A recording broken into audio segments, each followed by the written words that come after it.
me, it's making sure that we're delivering a really high quality project on budget, on time, and continuing to keep our clients impressed and happy, and we earn repeat business. To build a good team has been absolutely critical. In this episode of The Little Black Book, I'm joined by Heath and Adriana Cotter. Heath and Adriana are the owners and directors of Space Landscape Constructions. After establishing successful careers in the corporate world, they caught the entrepreneurial bug and launched Space in early 2016. They have since grown to be one of the most respected commercial landscaping businesses in South Australia. In this episode, they talk about the process and planning they undertook before taking a leap of faith in starting their business. They explain how they managed to juggle the balance of working with your partner and how they switch off from the daily business challenges they face. Heath discusses the challenges with letting go of the reins and how they've established processes that have helped him engender trust in his team. Adriana talks about how running various scenarios and outcomes helps her make decisions and manage the stresses associated with a growing business. And they also share the importance of shared family experiences and how that helps them stay connected. Welcome to The Little Black Book, a podcast for entrepreneurs by entrepreneurs who provide their first-hand experiences to help others learn and grow. This podcast is brought to you by Altitude Advisory. Altitude Advisory is a modern business advisory firm helping business owners build a better business for a better life. Favourite movie of all time? We were talking about that before, and I was saying I don't have a favourite movie. I don't like repeating movies, but Heath, you've got one. Pulp Fiction. Pulp Fiction. Okay. It's been a favourite. There's many movies, but that's a standout. Any particular scene or because Pulp Fiction sort of chops and changes. It does, and I think that's what I like about it is the randomness of the whole storyline and how it all comes together. Yeah. Is it the syringe in the chest that you like most? Not particularly. No. I think my favourite scene of that is when Samuel L. Jackson is standing there reciting from reciting from scripture, and you're not quite sure where that's going to go, and then they end up shooting the guy. It's quite extreme. So no favourite movie for you, Adriana. Is there a favourite genre or a favourite actor or anything like that? I really like something that has me on the edge of the seat. You're right. That I have no idea what's going to happen. That completely takes me by surprise. I love a good doco. Yeah. Really good doco, and Kiefer Sutherland wasn't bad as an actor when I was younger. Yeah, okay. So something like The Silence of the Lambs, that's right up your alley, is it? Yes. Yeah, that kind of thing. Frighteningly terrifying, but not like gory horror. I can't do gory horror. Can't do, ghosts or spirits or anything like that, because then I won't sleep for a week. Right, okay, cool. Can you guys name a book that as a young adult or as a child had a real impact on you, and why? Mine's a bit embarrassing. Yeah. Anne of Green Gables. Right. Say more. I think I liked it because it was this story of being kind of rescued from the slums almost, from an orphanage, and this girl sort of coming from the ashes and just a spirited young lady. Yeah. I think kind of, inspired me to be a little bit that way. Unfortunately, it's made me really love a period drama. That's the other problem that Heath doesn't particularly, he's not that fond of. Yeah. I love a period drama. Okay, cool. What about for you, Heath? Nothing that's really popping out right at the moment, but I really did enjoy Stephen King books as a kid. Growing up, I couldn't get enough of it. I think I had about 12 or 15 books sort of through my adolescent years, early adolescence. So Christine and Misery, for sure. He dabbled in a bit of sci-fi as well, which I quite enjoyed. So it was good. That was Misery. That was made into a brutal movie with Kathy Bates when she snapped the bloke's legs. And I'm learning pretty more. Dark. I'm learning more about you all the time. What about a transformative travel experience, either individually or shared? I think ours is probably shared. Are we sharing that story? Yes. Well, no, South America. What year was it? 2000 I think 2015. 15. We had 6 weeks throughout South America. Flew into Chile, did Peru, Colombia, Brazil, and it was just amazing. Yeah. just the two of us for 6 weeks. Yeah. And it was so much unbelievable. fun. Yeah. So much fun. Was there anything particular about the trip in terms of, where you were or any of the experiences that, you then really took away with you that made you think about who you were or your behaviour or any of that sort of stuff? Sure. I think at that point I was working for a company prior to starting the business, and I was at a bit of a crossroads, and I think it really did make me understand that I wanted to do more and see more and experience more. Yeah. And I'm pretty sure that we came back from that with a clear direction of where we wanted to be. And not long after that, I think we started the business, didn't we? Wasn't that long after it? Yeah, because we went away, I think it was July 2015, and we started the business May 2016. Yeah, in fact, I think we came back from that holiday and had our very first conversation with you. Actually, that's right, yeah. About, various options and whatnot, if you remember that. I reckon that's a good story we can circle back to. Circle back to later in that first 12 months of sort of being in business but not being in business and what that looked like. Yeah. Now, you just mentioned, you went away to South America and you had this, I'll call it entrepreneurial seizure where you wanted to go into business. What was, Adriana, you had a long and successful career, corporate with Telstra. Mm-hmm. What prompted you guys to go and do this? What was the trigger to get out of the big corporate governance and frameworks and stuff like that and say, well, bugger it, I'm going to have a crack myself? I think I coerced Adriana into it, really. She would have happily stayed at Telstra. I would have. But for me, it was my doing, I guess. I needed to do something more and wasn't enjoying where I was. And it was sort of a now or never moment to either, take the bull by the horn, so to speak, and run with it or bunker down and, stay employed. Yeah. And I remember distinctly, I think, some of the challenges that you were facing in that role that you had at that time. You were dealing with a lot of suppliers and subcontractors who weren't getting paid on time, and he was, fielding those calls, and, they can get quite aggressive, I suppose, at times, and it wasn't part of Heath's ethos or philosophy, was it really? That you didn't think it was right. He thought these people deserved to be paid, and he didn't really have much control over that happening. So I think that was kind of one of your final straws as well, I think. Yeah. And I think that's a really good point when you have a look at it. And we talk a lot about, and I know we've done work on this, about your values and your culture and your behaviours. And I think that's probably, Heath, a classic example where the behaviour or whatever of your employer or somebody else it sits outside your value set. For sure. And you go, well, I can't play by these rules. Yep.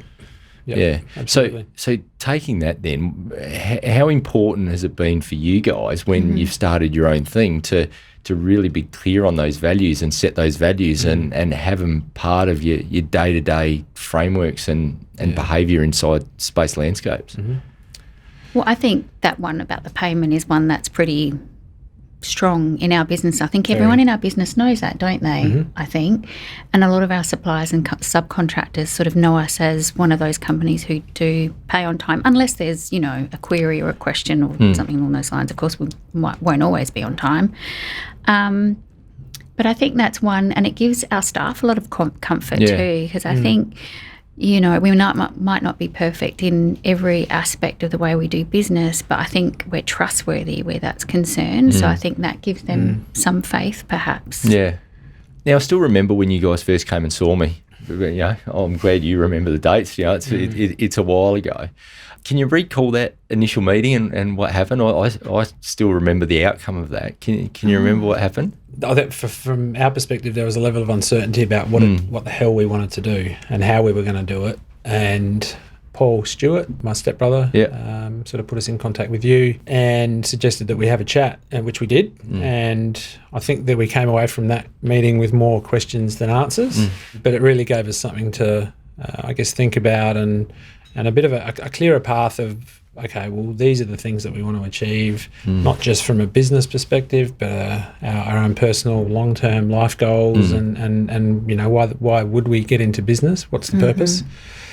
So it was a good eye-opener at that point. I remember sending you away and saying, look, you guys aren't ready to be in business yet. You're not ready. You need to go away and think about this and this and this and this and get a plan and be really clear on what it is that you want before you can press the go button on this. And I know you did that and then came back. So it was about a year later, wasn't it? I remember I left and thought, oh, geez, he asked some questions I don't know the answer to. I feel really, really silly. I'm like, how can I not have thought of that? But that was great having that conversation because you opened our mind to those things. Yeah. So you guys have gone from a startup back in, May 2016 or, about then, May 2016, so nearly 5 years ago, to a business that now has employed over 40 people. Now, with that growth, tell us some of the challenges that you've had as you've managed through those growth periods and, I guess some of the pain points in managing that with whether it be with people or whether it be with equipment or systems, processes, all those sort of things. What's some of the challenges that you've faced and how have you got past them? All of the above, really. Initially it's how do you pay for everything? So cash was critical at the beginning, wasn't it? So we hocked ourselves to the eyeballs and just went for it, really, with the solid understanding and belief that we were going to make it work. Yeah, that was, I guess, the main thing at the beginning, wasn't it? The winning work was easy. Yeah, we had some really good contacts and that gave us a crack at the beginning, and that was the easy part. But then, maintaining that flow and getting the cash flow sorted and finding people. Yeah. And I think in the early days, we only had 3 people. Yeah. And I had I was 8 months pregnant, soon to have a baby. And, managing 3 people and smaller client lists and all that sort of stuff, not as many bills to pay. Yeah. You can be a person with many, many hats and do that quite easily. I think the biggest thing for me was moving forward and actually trying not to have too many hats on and actually handing that off to other people. Yeah. Do you think, Adriana, and I think it's a really good point, and I'd sort of just forgotten about the timing of that, but do you think the timing of you and having new baby Jack come along at that time and then not actually being at Telstra and being available to, I guess, support Heath more, even though you're dealing with mum stuff, do you think that helped you through that early stage of just that availability and being able to work on this stuff together? If I didn't have Jack, like I think Heath has said, I probably would have stayed at Telstra and you would have got through, but you would have been working crazy hours. It gave me an opportunity to have a time to ease out of that corporate world and ease into a completely different industry, completely different role, and becoming a mum at the same time. It was good. The timing was perfect. Yeah. How have you found, individually the challenge? Because you said, I would have quite happily stayed at Telstra. How have you found the challenge from going from the big corporate to going back to a family business where, there's a lot more responsibility for, it's your money for a start as opposed to somebody else's, but, dealing with your team and your equipment and your office and, has that been challenging for you? I think sort of the decision to leave Telstra took me a long time to get there. I'm glad I had the time to kind of get there because I had a similar role to what Heath pretty much does, seeing the clients, building the relationship, doing the lunches and, all that fun stuff that we seem to think about. But there's another element of me that is that kind of operational side where I like to know if the nuts and bolts are working correctly. If the dollars are in the bank, I need to know how much is in there at all times. So it was a nice little transition of, it took me a while to get to that point of feeling like I'm just an admin girl, but actually I'm not. I'm actually someone who fundamentally helps make the business operate. And I really enjoy it. I like to know all that stuff now and I have a lot of faith and comfort in what Heath's doing and they report back to me on what they're doing and all that sort of stuff. So you guys have got really 2 distinct roles. Heath, you're in charge and out in responsibility for the front end and winning work and BD and the relationships. And then Adriana, you sort of keep it all together behind the scenes and I guess a bit of the cultural police, making sure everyone's the team's happy and on board and making sure all the systems and processes and financial side of things is all working. So it's really quite a good complementary thing where you're not necessarily getting in each other's way. Yeah. Perfect. It works really well. Yeah. That's the only way it's working, I think. It's the only way it's working because, it probably is a rabbit hole that I want to explore a bit. Here we go. So, being in business as spouses and obviously having work and being in the office and going through all this sort of stuff and then going home and having dinner together and dealing with a young fella and all that sort of stuff. How do you keep the balance and how do you necessarily switch off and say, okay, well, work's finished, let's talk about what's going on with Jack or with school or, next holiday or family stuff. How do you guys manage that? I think fairly well, to be honest. At work, our roles are very distinct, so we don't actually have to deal with each other too much. We don't actually really see each other all day. That's good. It's perfect. You go to work in separate cars? Yep. Yeah. Absolutely. Quite often I'm out in the field or going elsewhere, but we leave each other to it, and I obviously rate very highly what Adriana does and vice versa. I'm going to tear up. So we're both really, really focused on making sure we're successful. Yeah. And that things run, like clockwork as best it possibly can. Yeah. And we both share that same thought process, and we're both as driven and work oriented as each other. I think if one was less motivated than the other, it might be a bit of a challenge. But we don't have any issues with that in that regard, do we? No. We come together when we need to with the monthly meeting and various other, things throughout the week or day, and communicate well in that regard. So we've all got the same information. Yeah. It just goes really well, doesn't it? I think you're excellent, much better at it than I to kind of switch off at home. Quite often I'll be one to want to, let it all out about what's happened throughout the day to get his opinion on certain things, and he'll be very adamant we're not talking about work at home, which is excellent. But then I just stay awake all night. Don't think. Yeah. But also I think we're very focused on having short holidays and short breaks, even if it's just to, a place near Bow Hill that costs, $100 a night, which is basically like it's a paddock. Taking motorbikes and doing stuff like that, because then we completely switch off. We don't think about work. No phone reception. It's really good. That's cool. So we try to book those in on a regular basis. Yeah, cool. It's a really interesting point, this whole switch off from work bit. And by the sounds, Heath, you perhaps do it better than what Adriana does. Do you have any particular triggers or any particular routine that you perhaps go through that says, well, this is the end of my work day and this is the start of my family time or my me time or personal time? As soon as I lock the door at the office, I try to turn off and not think about it. Yeah. Staying away from your phone and emails and all that sort of stuff. Turn off the dings and alerts at home all the time, just to try and stay away from it. Okay. We've got a little 4-year-old boy that demands a lot of attention. Yeah. So for him it's really important that we do that. So So by the sounds of it, the symbolic locking of the office door is the trigger to turn off and turn off from work and switch on from home. It's not perfect. Like we do often talk about things that need to be talked about. For me as well, I find that if I do talk about it too much, I don't sleep. I lay awake at night thinking about it, and trying to do that. Some meditation or breathing to try and get rid of it. Doesn't always work though. No, very cool. Mate, I want to, again, go down another rabbit hole with you. And I know this is something that we've spoken a bit before, and I suppose the scaling of the business. And we've spoken a lot as the business has grown about leverage and letting go and getting other people to help support you. When it's early on and there's only 3 or 5 or you're wearing multiple hats and you're across every job and you're across every quote and every bill and everything that's going on. When you're bigger, you can't have that.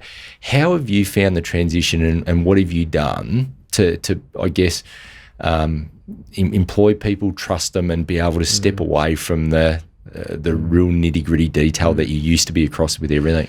It's a bit difficult because I am a bit of a control freak. I like to keep a really close eye on the things that I know and do well. I leave the finance and dollars and cents up to Adriana. That's her gig. But for me, it's making sure that we're delivering a really high quality project on budget, on time, and continuing to keep our clients impressed and happy, and we earn repeat business. So to build a good team has been absolutely critical, and we've been through some people that haven't fit the bill, and we've had to, sort of work that out really quickly and sort of make changes along the way. I feel like at the moment we're in a pretty good position with the whole team, and it's taken all of 5 years to get to that point. But it's still really it's been a challenge for me to obtain the information out of the team and how to extract that from them without micromanaging, so to speak. So it's an evolution. We're still not perfect, but we have God knows how many meetings a week where we talk about various matters, from fleet servicing to systems to construction management and maintenance and everything in between. And I feel like that's been the best way to sort of keep my finger on the pulse, and I guess you got to have trust in people as well. So and I mean, I guess trust comes with building relationships, and building relationships comes with communication. And so by the sounds of it, the structure that you guys have got and the communication that you've got, not just between each other, but with the team members, whether they be with your toolbox meetings or your management meetings, your project meetings, all those sort of things, that is critical to be able to enable this to happen. Is that fair?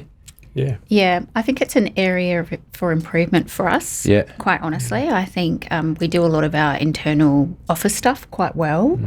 We're just trying to implement ways to kind of really create that communication model going across to everyone within the business. So the guys who are out in the field, we want them to feel like they're part of all the information that we have, without overloading them as well. So that's the next step we have to take, really, isn't it? Yeah, for sure. And it's always hard when you've got a remote team that's out doing other stuff that doesn't necessarily always report back to a central base. You mentioned, Heath, some of the excitement about these projects and how much you care about some of them. I know you guys have done some pretty cool stuff. You've done stuff down at the airport extension and stuff like that. Centennial Park, Weymouth Street, over at the Glenside development. Plus you've done some rural projects as well over on Eyre Peninsula. Do you have a favourite? Is there one that you guys particularly are in love with? Or I think Glenside for us is probably our number one, I think, because we've done everything in there. It's such a grand project. So to be involved in that has been fantastic. The airport was amazing as well. That was pretty complex, and we delivered it under testing conditions and delivered it to a really, really high standard. I'm trying to think, are there any? See, I quite like Memorial Gardens back in the early days. There's. I mean, we do so many amazing projects, like from a park out at the middle of Davern Park in Elizabeth, to Glenside, to rooftop terraces, in the city. Hotel Indigo we've just finished. It's only just opened, and so we're pretty lucky. We get a lot of satisfaction out of the end of our projects. Not like a lot of trades. So we're really lucky. Do you ever drive past your projects and go, oh, we did that? Yeah, I drive down Prospect Road every day and look at the trees that we planted. So it's cool. That's cool. What are some of the other obstacles that you guys have had to face? We've obviously gone through COVID the last 12 months, which I think everyone's aware of how challenging some of those things have been. But that, I guess, to one side, unless there's anything particular in there, what other challenges have you been through, and how have you tackled them? I think personally for me, starting to looking after finances for a company that, I don't have a financial background. So for me, that was a huge stepping stone and a massive learning curve that, you don't know what you don't know. So you didn't know how you could actually learn it. But that was a massive one for me, as well as managing stress. The smallest thing would keep me awake for nights on end. And now those little things don't bother me anymore. And just actually trying to have some faith in the fact that it's going to be okay. But in terms of, I don't know, there's individual staff-related things that pop up sometimes that really surprise you. Yeah. That really. Yeah. That could weigh you down if you let it. But I think we've sort of learnt to just roll with the punches nowadays, haven't we? There's really nothing that we can't handle. Yeah. So how important? And you just mentioned stress, Adriana, little things that keep you awake at night, and you made an interesting comment just then that now you just tell yourself that it's going to be okay. How important is that self-talk, and is there anything that you do in that space personally to help manage that for you? Well, I'm a doomsdayist, so Okay. we call her the Worrysaurus. The Worrysaurus. So a way that I've learned to manage that is to kind of work out a scenario of what every possible outcome could possibly be. Yep. And have a plan A, plan B, plan C, plan D all locked out in my mind. So then I go, well, look, you've got it all covered. You've got a solution for every possible scenario. Or, you know what the worst that could possibly happen. Yeah. There's no need to think about it anymore. Yeah. You've worked it all out. That's the only way I can kind of sleep at night. Okay. One of the great things I heard from a fellow I've seen speak a few times is a guy by the name of Warren Rustand. And he's a super successful bloke from the US. I think he was appointment secretary to President Gerald Ford. He played NBA, really successful at scaling and building a number of businesses. He was Father of the Year. He said that stress is just a figment of our imagination. And what are you talking about, mate? It's such a common thing. He said, well, if you can control something, why are you worried about it? If you're in control of an outcome. And he said, in the same breath, if you can't control something, why worry about it? Yeah. And well, that kind of makes sense. Yeah. So it does make sense. Yeah. So something to take away. Sure. Do you guys have some goals that you've set that you're still yet to accomplish? Yeah, the business isn't quite where we want it to be. I think we've got a little bit of a way to go there yet. Yeah. From a revenue and a success point of view. I don't know if I've sort of got that drive to just keep going. So I don't know if it's ever going to be there. I think we'll get to that point and then there'll be something else. Never satisfied? Yeah, I need to find something shiny something else shiny to focus on. Okay. Does he suffer from magpie syndrome? He does. Adriana? He's an absolute magpie. Yeah. He is. Here's a new shiny thing over here. I want to go and do that. But it works well if I want to distract him on something else. Right. Like a cat with a light. Yeah. What about you, Adriana? Goals, I would just like to get to the point where we've got a good rhythm, where we kind of have a bit more of a structured approach to and a reliable revenue stream. So we did go through a lot of times where it was quite choppy, where, we'd be really busy one month and then super slow the next 3 months, which is quite frightening. Yeah. I think we've got a good rigor in place now where we've almost got that in line, but that's what I would like to see, just a little bit more of a constant revenue flow. Yeah. And, of course, net profit, cash is key, all of that to be rather reasonable and not so choppy, if that makes sense. Yeah. What about personally? Anything on your bucket list that is there that you're really yearning to go and do? Like, Adriana, I know you had a trip scheduled to go to New York with your friends. Sorry to bring that up. Why? Just when I got over it. Is there anything particularly on your bucket list that you guys really are passionate about? Travel, absolutely. With Jack, especially. I mean, that's sort of off the cards at the moment with COVID. But that's the main thing for me is just stepping back and smelling the roses, so to speak. Yeah. I reckon one of your things, wasn't it, to ride a motorbike or drive a car along Route 66 or something in America? And I want to go to the Isle of Man. Oh, that's right, the TT bike race in the Isle of Man. Yeah. And I think we've also added in there F1 in Budapest, because my family's Hungarian, so we'll kind of link that in with seeing the F1. Formula One, the Austrian Formula One. Yeah. Yeah.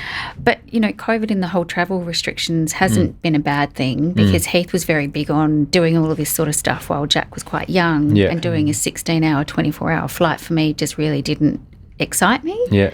So I think it's been perfect for me that we've had to put the brakes on that. So that's not a bad thing. Okay, cool. Do you have a life motto? I'll start with you, Adriana. Always have a plan B. Always have a plan B. Okay. Heath? Mine's get to work. Get to work. Okay. They're not very inspiring, No, are they? that's all right. So We need to think of something a little bit more inspirational. but it probably then relates to your characters as well. So, you've just described yourself as the warrior and things like that. Have a plan B, know what it's like. You get along perfectly well with my wife. Okay. So, if we go out for dinner, we could park you two in a corner and you can, dramatise all the worst things that can happen. And then, mate, get to work. Let's go and make something happen. So, but I think seriously, on another note, we are trying to stop and smell the roses, aren't we? We're trying just to kind of stop, enjoy now and not think about what's going to happen in 5 minutes and really make the most of it. So that's really what I've been, not a life motto, but something that we've been focusing on. Absolutely. Cool. Make time for yourself. Do you each have a mentor? No. Not particularly. No. I've got a couple of people in industry that I talk to. One fella in particular who, like us, started a business with his wife. They're still sort of running the business together. Yeah, I think they're a 11 or 12-year-old business. Yep. And we always compare notes, and he's always happy to give me a bit of advice, and to the point where I'm sort of sitting down with him at the end of the day for 2 or 3 hours, fielding calls from my wife, wondering where I am. But he's been really helpful in just giving me pointers on all sorts of different bits and pieces. So good, quite helpful. Cool. Thank you, guys. It's been fun. Thanks. Cheers, mate. Thank you. Hi, I'm Heath. And I'm Adriana. And we're the owners of Space Landscape Construction. And thanks for joining us on The Little Black Book.